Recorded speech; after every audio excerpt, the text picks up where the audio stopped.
Creo que nosotros tenemos que ser responsables y dejar un legado. El único derecho que protege a los que aún no están en la tierra, a los que van a venir, las futuras generaciones, es el derecho ambiental. Nos preguntamos, ¿qué acaso los que van a venir no tienen el derecho de gozar del patrimonio cultural y natural de la humanidad? Se contó con los 3 kits y se hizo pruebas de laboratorio en 126 personas. El 86% tienen contenido de fumos. Principal desafío es que se reúnan, se junten municipio, gobernación, Ministerio de Minería y Metalurgia, Ministerio de Culturas, se reúnan y en conjunto se digan cada uno sus verdades y al final saquen una decisión, pero interinstitucional. Les aseguro que ni siquiera conocen que hay una sentencia de un tribunal constitucional que ha fallado a favor del Cerro Rico de Potosí. Solo el estudio nos convierte en personas libres y no dependientes.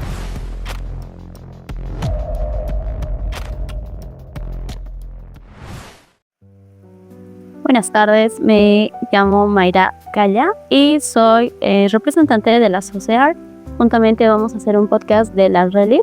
Un gusto que haya aceptado estar presente acá en el podcast hablando acerca de lo que sería el tema del patrimonio del Cerro Rico y lo que sería también Catamarca, ¿no? Que es muy importante. Entonces vamos a un poquito entrar en rompehielo con usted y vamos a conocer más su persona. ¿Podría compartir con nosotros qué suele hacer en sus momentos libres, fuera de su actividad profesional? Bueno, en principio, Mayra, muchas gracias por la entrevista. Evidentemente soy Alberto Camilo Vera Moreira, abogado de profesión.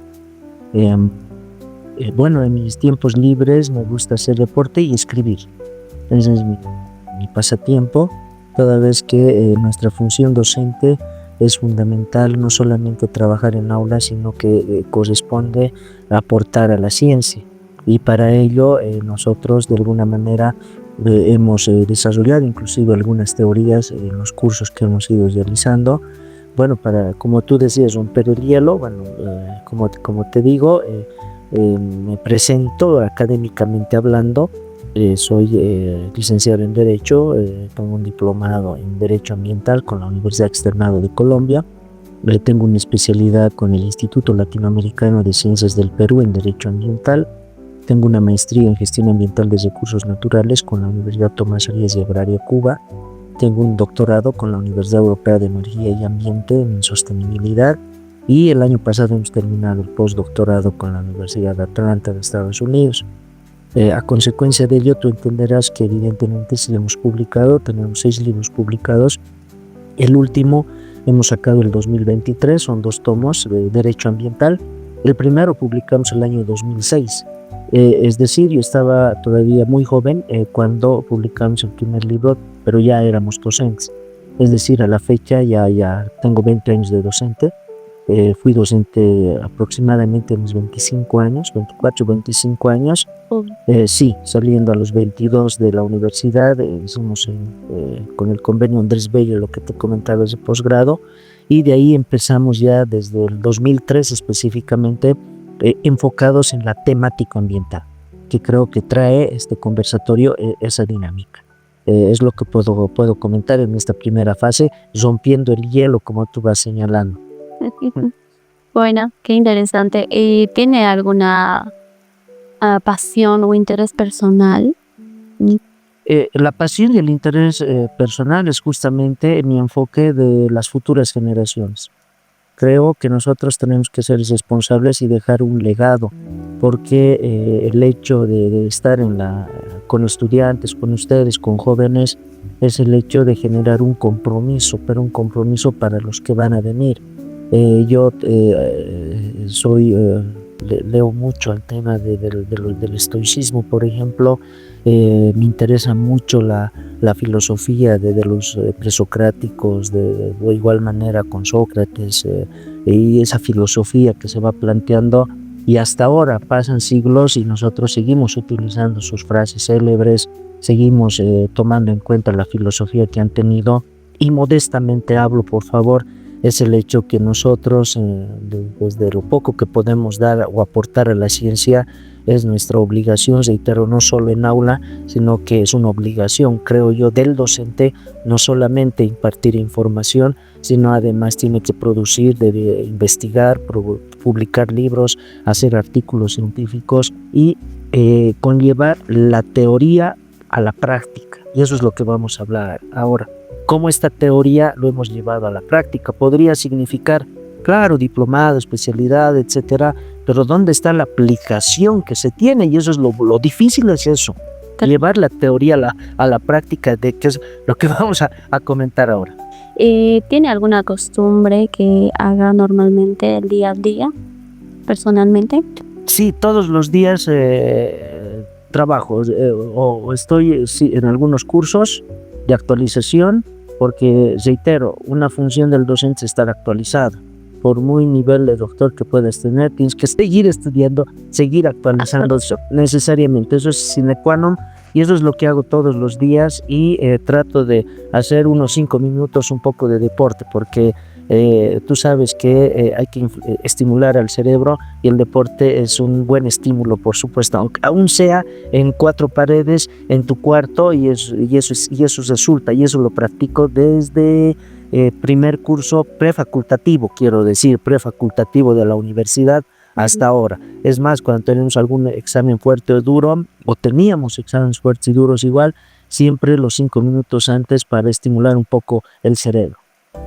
Ahora, ¿y qué deporte practicas? Yo soy, en las Olimpiadas he sacado medallas de oro a nivel nacional, plata también, en general plata y oro, porque yo soy fondista. Soy 1500 metros, luego saqué en 5000 metros medallas. Represento igual soy parte del equipo de atletismo de la Federación de Docentes, y ustedes saben que existen Olimpiadas Nacionales, y en estas Olimpiadas Nacionales sí hemos traído para la Tomás Frías algunas medallas. Sí, entonces me gusta correr. Domingos casi no fallo, vamos a correr por las calles por ahí un poco. Un poquito de cardio. Sí. Qué bien. Sí. Bueno, hablando de la trayectoria, ¿qué es lo que le ha motivado, le ha entrado a este tema de patrimonio cultural de Potosí? Esto está muy vinculado a la temática ambiental. Cuando se empezó a hablar del Cerro Rico de Potosí desde el mundo jurídico, había muy poco conocimiento. Tenemos vasta información en la parte técnica, en la parte geológica, en la parte de la geotecnia, pero muy poca información en la parte jurídica de protección a la cualidad patrimonial que tiene el Cerro Rico de Potosí. En ese sentido, el derecho ambiental es un derecho madre, y ese derecho ambiental abarca inclusive al patrimonio, tanto natural, patrimonio cultural. Entonces ahí vino ya la inclinación, justamente buscar los mecanismos desde el derecho ambiental para proteger esta cualidad del Cerro Rico de Potosí.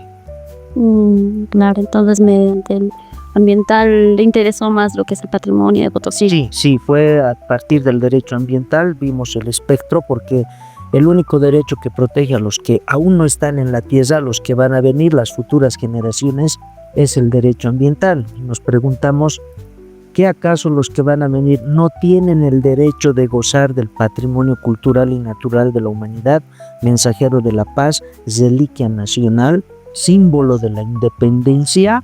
Nos preguntamos. ¿Y cómo llegamos a justamente justificar esos elementos? A través del derecho ambiental. Qué interesante. Una pregunta, ¿quiénes le han motivado a formarse profesionalmente hablando del patrimonio, no? ¿Qué le ha hecho subir esto?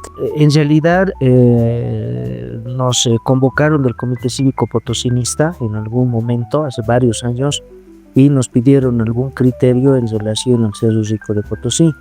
Eso dio lugar a que se convocó a varios profesionales, pero pocos fueron los que fueron a ese llamado, y estamos viendo de un tema que interesa a todos los potosinos y bolivianos en este caso, y a partir de esa dinámica es que nosotros ingresamos ya a empaparnos más ya del patrimonio en estricto senso, es decir, de forma muy específica, ya enfocarnos ya en la parte patrimonial. Entonces sí fue a llamado del Comité Cívico Potosinista en ese entonces para la protección del Cerro Rico de Potosí vinculado al patrimonio.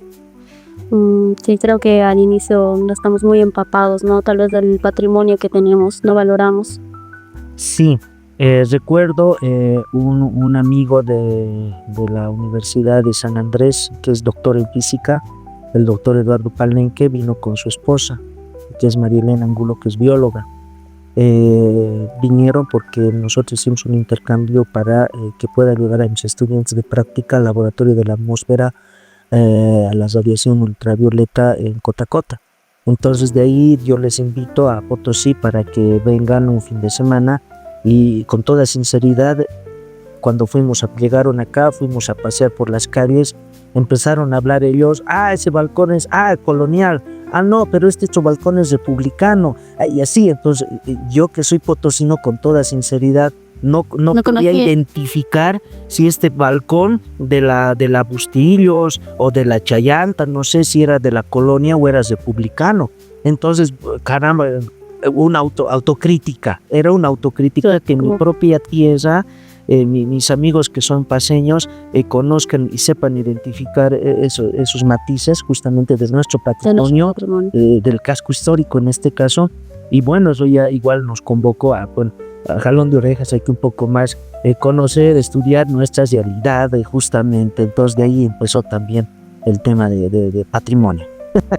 Sí. Interesante, qué buena anécdota. ¿Y qué proyecto ha marcado hasta ahorita su vida profesional? En tema patrimonial, creo que para nosotros ha sido un gran logro el haber ganado una acción popular que demandamos al Ministerio de Minería y Metalurgia y a la Corporación Minera de Bolivia, solo con el fin de proteger este patrimonio cultural y natural que es el Cerro Rico de Potosí. Creo que ha sido uno de los procesos más complejos que hemos atendido. Ha sido duro, no ha sido fácil, porque por la complejidad que lleva, porque acá tienes que aplicar el criterio de sostenibilidad, porque no puedes ser un ambientalista acabado, tampoco puedes ser un economista puro, y de igual manera tienes que conllevar la parte social. Involucras lo económico, lo ambiental y lo social, ahí vas a tener una solución con sostenibilidad, y eso es lo que justamente llevamos cuando se planteó estas acciones. Bueno, y desde su experiencia, los profesionales, ¿qué papel han jugado hasta ahorita en la defensa y preservación del Cerro Rico y todo el patrimonio que tenemos? A veces nos quedamos con sabor a poco, porque creo que esto debería ser un interés común para todos, un interés transversal, el tema patrimonial, como de verdad que el patrimonio es un tema transversal y debería ser de interés de diferentes áreas del conocimiento, pero a veces hay un non-importismo, con toda sinceridad. Solo hay intereses más personales que colectivos, pero existen pocos grupos que se interesan justamente por el bien común, el bien colectivo, no tanto bajo un esquema individualista. Y creo que este segundo esquema es que ha dado lugar a que podamos ir avanzando justamente en intentar defender el tema patrimonial en Potosí. Bueno, ahora adentrándonos más en lo que sería el tema del Cerro Rico y Catamarca, ¿cuál es, o desde su perspectiva, el valor histórico y cultural del Cerro Rico de Catamarca tienen para Potosí, para toda Bolivia? Dos fenómenos muy importantes. Catamarca sin Cerro Rico y viceversa no existieran, en la eventualidad de que sabemos muy bien que los primeros asentamientos han sido de Catamarca antes que la misma ciudad de Potosí, ¿no es cierto? Y en esa eventualidad ha habido un sentimiento de apoyo mutuo, podríamos decir, con los comunarios de Catamarca en relación a los impactos ambientales que ellos estaban sufriendo ya en esta década, pero sin embargo la relación de las hualgachinas en diferentes escenarios, la amalgamación que se dio otrora en la colonia, etcétera, vinculado al Cerro Rico de Potosí, vincula Catamarca Cerro Rico de Potosí. Entonces ahí viene lo rico, lo patrimonial justamente que se viene vinculando. Pero hay que hacer una separación, hay una conexión evidentemente, sin ánimo de entrar en paradoja o contradicción. hay que de alguna manera hacer una diferencia de qué acciones se asumieron en relación al Cerro Rico de Potosí, cómo se dio la dinámica. Y el otro fenómeno es Cantumarca. Tema patrimonial, existe esa dinámica, es un pueblo milenario en cierto sentido. Sin embargo, el hecho de que el Cerro Rico de Potosí haya dado lugar a plantear acciones judiciales es la vinculación que ha existido con organizaciones cívicas en Potosí. Han ayudado las organizaciones cívicas, se ha planteado una acción popular justamente con las instancias que habíamos señalado, es decir, contra la Corporación Minera de Bolivia, contra el Ministerio de Minería y Metalurgia y contra la Federación, bueno, como tercer interesado, la Federación de Cooperativas Mineras.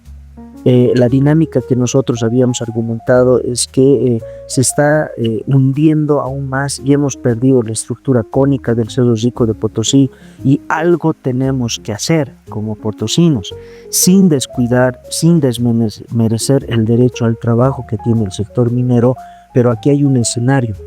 Se debe desarrollar un trabajo minero respetando el patrimonio. Recuérdese que sin Bolívar y Sucre, los libertadores subieron a la cima del Cerro Rico de Potosí, donde proclamaron la independencia de Bolivia frente al yugo español. Luego, posteriormente, en diferentes gobiernos se declara el Cerro de Potosí reliquia nacional. Ahí tiene otra declaratoria de reliquia nacional. En otra dinámica se habló como un mensajero de la paz. Posteriormente, ya cuando ingresa la UNESCO en la década de los 80 como un patrimonio natural y cultural de la humanidad. Y la pregunta es, ¿cómo tiene tantos denominativos y nosotros estamos viendo cómo se está depredando el Cerro Rico de Potosí?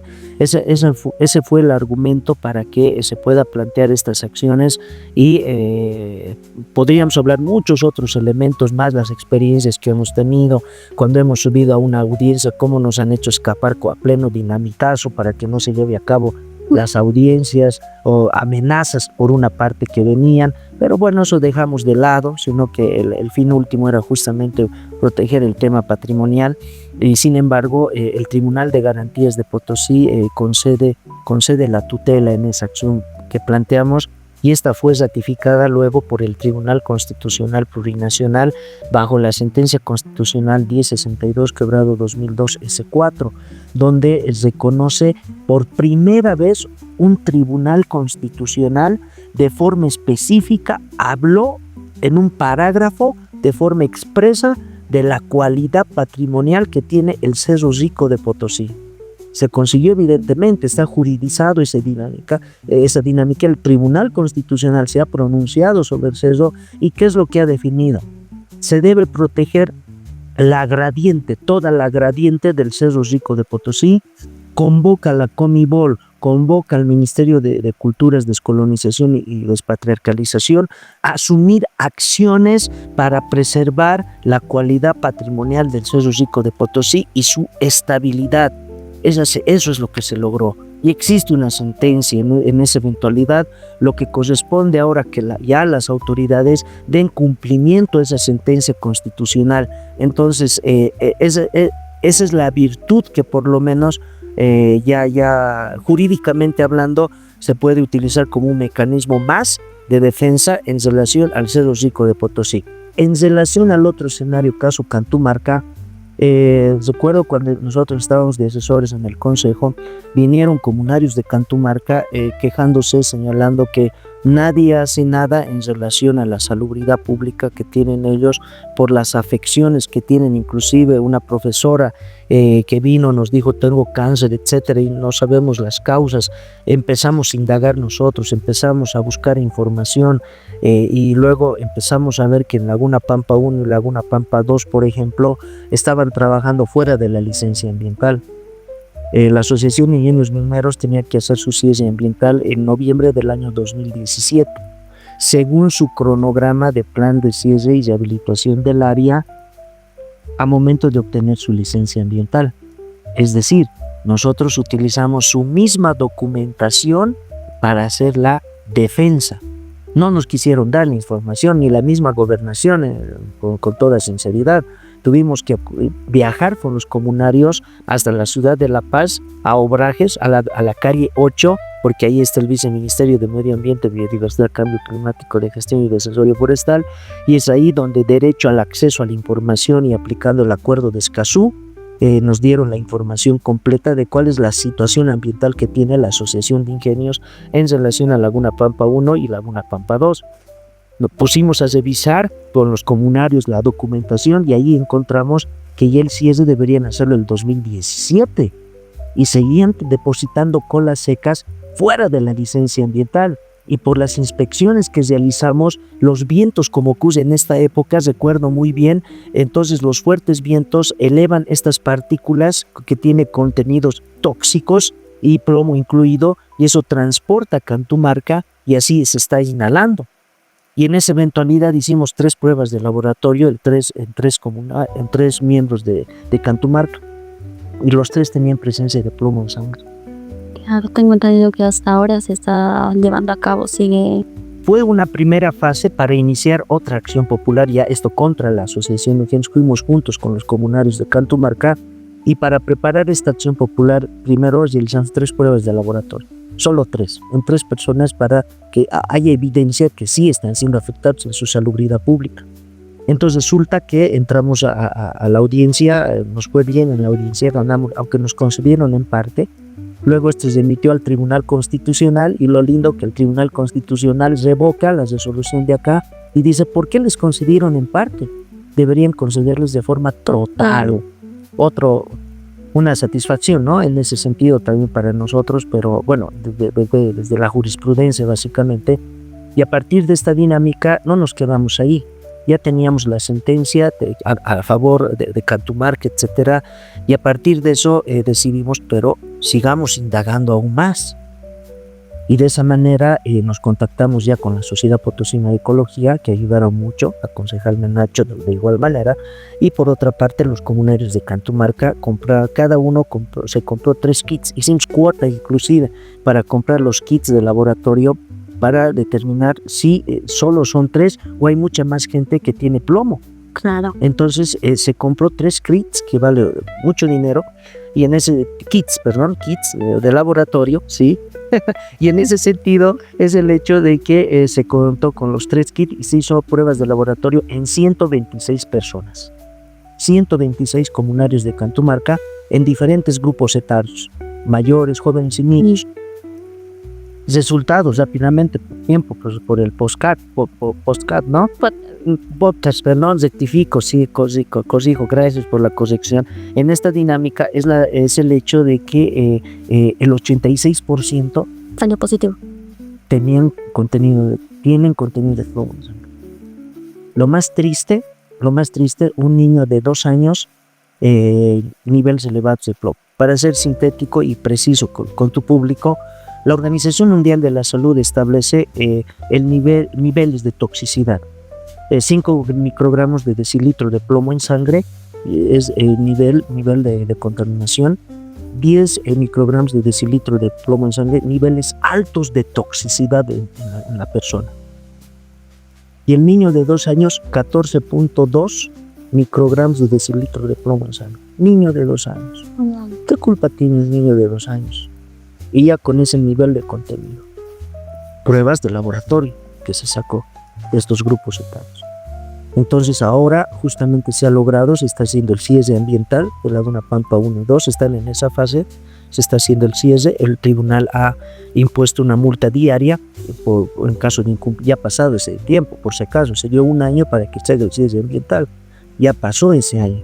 Entonces por día son, entiendo, 27,000 bolivianos por día de multa por atraso que se tenga.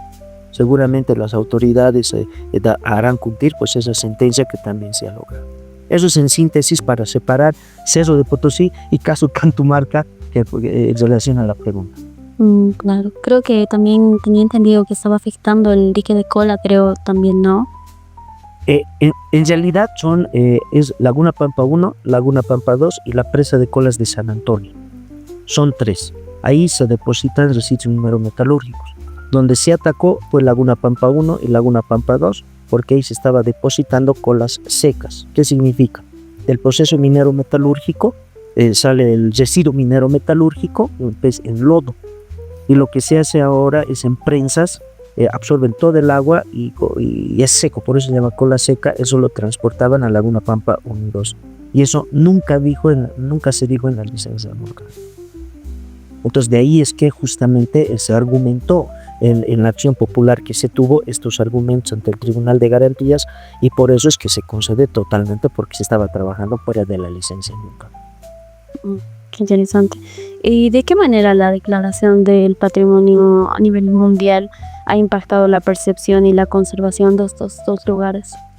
El tema es, entremos ahora netamente a la UNESCO, ¿no es cierto? Cuando se declara patrimonio, son 5 hitos que se declaran patrimonio natural y cultural de la humanidad, entre ellos las lagunas del Caricari, entre ellos el casco histórico de Potosí, el Cerro Rico de Potosí y Cantumarque, entre ellos. En este caso concreto, Bolivia presenta un informe país, el Ministerio de Culturas, al Comité Mundial del Patrimonio, emite informes, ¿sí? Bianuales, etcétera, donde señala qué está haciendo como Bolivia en relación al patrimonio que tiene. Caso Cerro de Potosí, por ejemplo, y eso lo derivan en idioma inglés.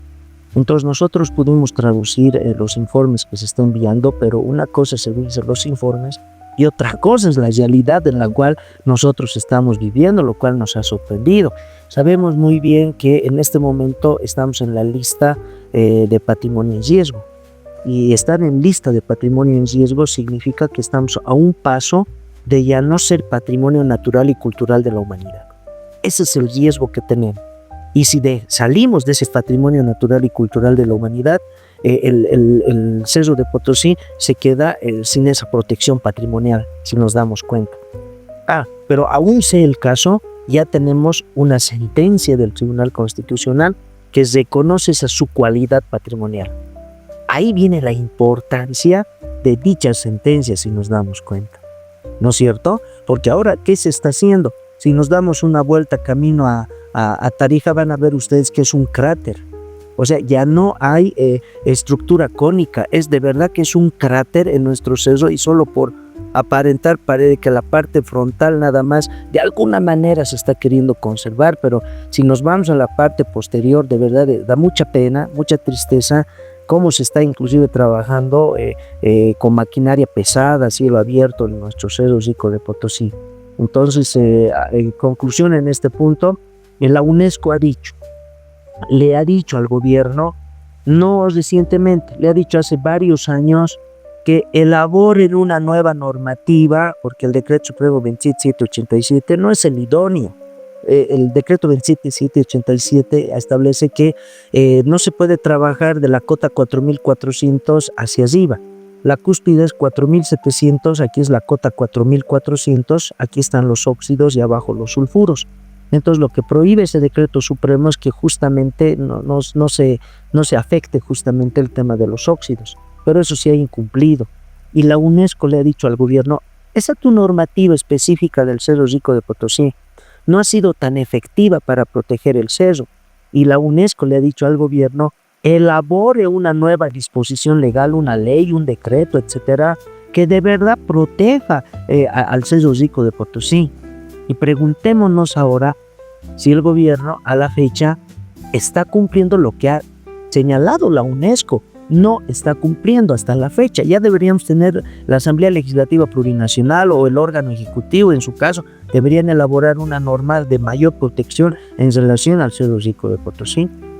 Entonces hay una falencia del mismo gobierno en relación a la UNESCO y al tema. Y ahora, si vemos el último informe de la UNESCO, establece Potosí sigue en riesgo. Es más, se ha incrementado ahora las lagunas, por si acaso, que antes no figuraba como en riesgo, ahora se ha incrementado más las lagunas.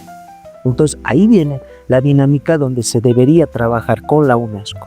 Lamentablemente, bueno, hasta aquí se ha hecho todo lo que se ha podido hacer con lo que les había comentado desde este enfoque, lo digo con mucha humildad básicamente. Sin embargo, ya las autoridades deberían ya dirigirse a la UNESCO. ¿Por qué no buscar financiamientos para de alguna manera reactivar o migrar, ¿no?, ciertas cooperativas, migrar a otros sectores de la Comibol, que esa fue la propuesta que siempre se llevó.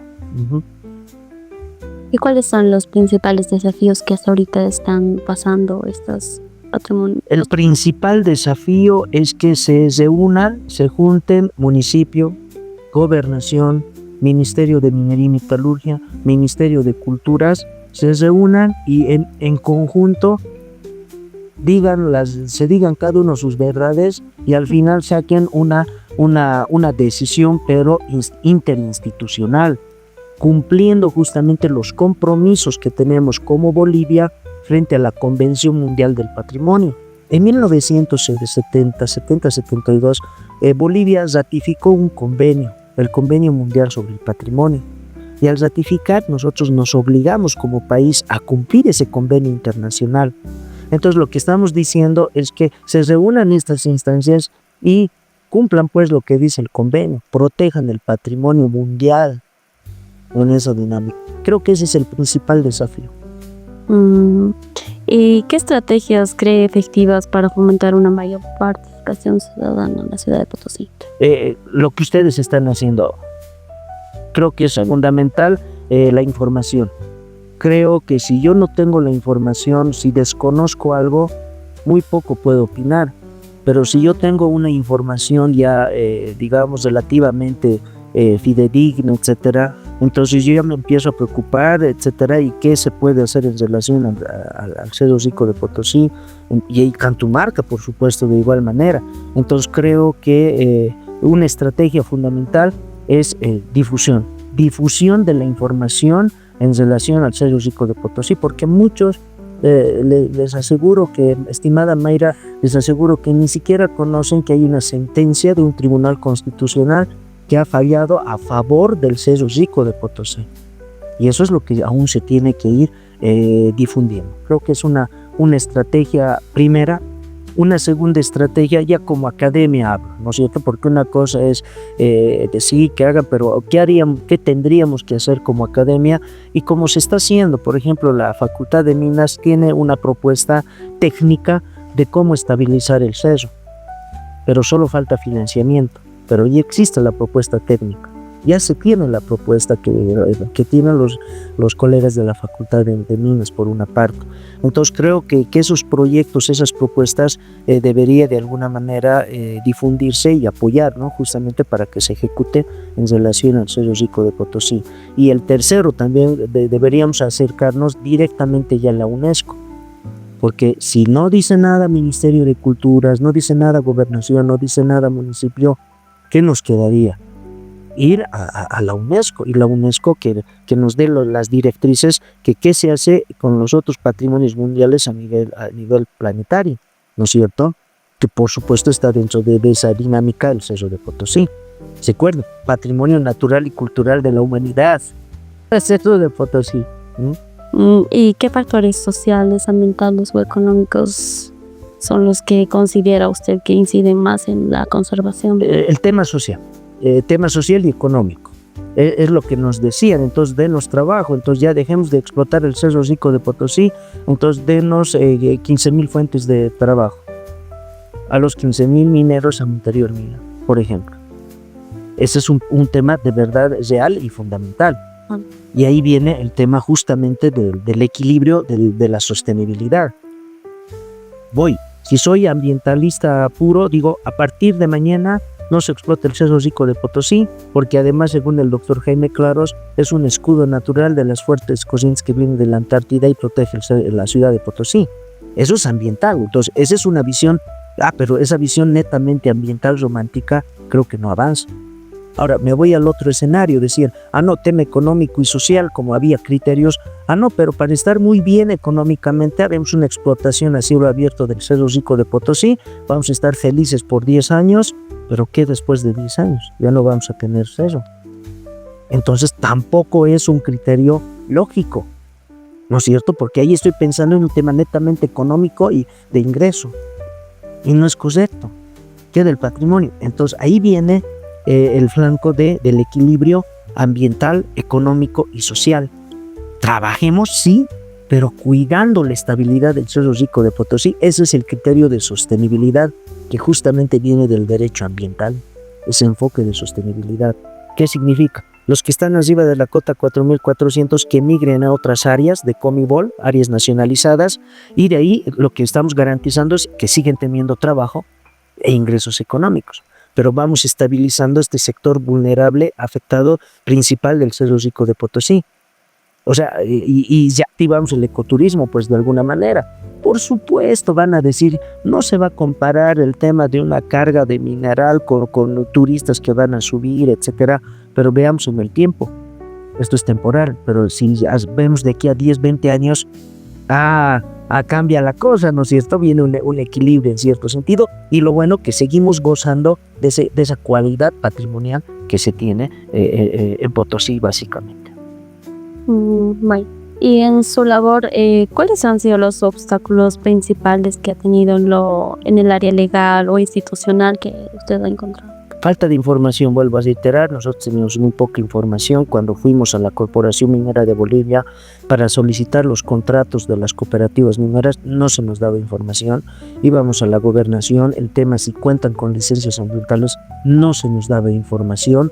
O sea, la información es muy hermética, muy sesgada, y muy poco a veces puedes hacer, porque no podemos hablar a libre albedrío de que tienen o no tienen licencias o no tienen licencias, o contratos y no tienen contratos. Pero a consecuencia de esta acción que hemos planteado, recién ha salido a la luz en las audiencias que muchas no tenían ni contrato. Y si no tienen contrato, es trabajo ilegal en el Cerro de Potosí. Muchos, creo que de todas, un 5 o 7 solo tenían licencia ambiental. Imagínense, entonces, eso se ha trasuntado justamente en la audiencia, y cuando se iba a pedir información, en cierto sentido, el mayor obstáculo, creemos nosotros, ha sido el tema de que no nos daban ese acceso a la información las mismas instancias estatales. Agradecemos, la verdad, doctor, su tiempo que nos ha brindado a lo que es el Club 1545, y muchas gracias. El agradecido soy yo, gracias por la entrevista y por tu intermedio. Un saludo muy afectuoso a toda la juventud que va ahí. Y recuerden el secreto, ¿cuál es el secreto de la vida? Nos preguntamos. ¿Qué nos convierte en personas libres? El estudio. Solo el estudio nos convierte en personas libres y no dependientes. Ese es el mensaje muy humilde que puedo brindar a tu celesta audiencia, estimada Mayra. Muchas gracias por la entrevista. Muchas gracias. Muchas gracias. Todo bien.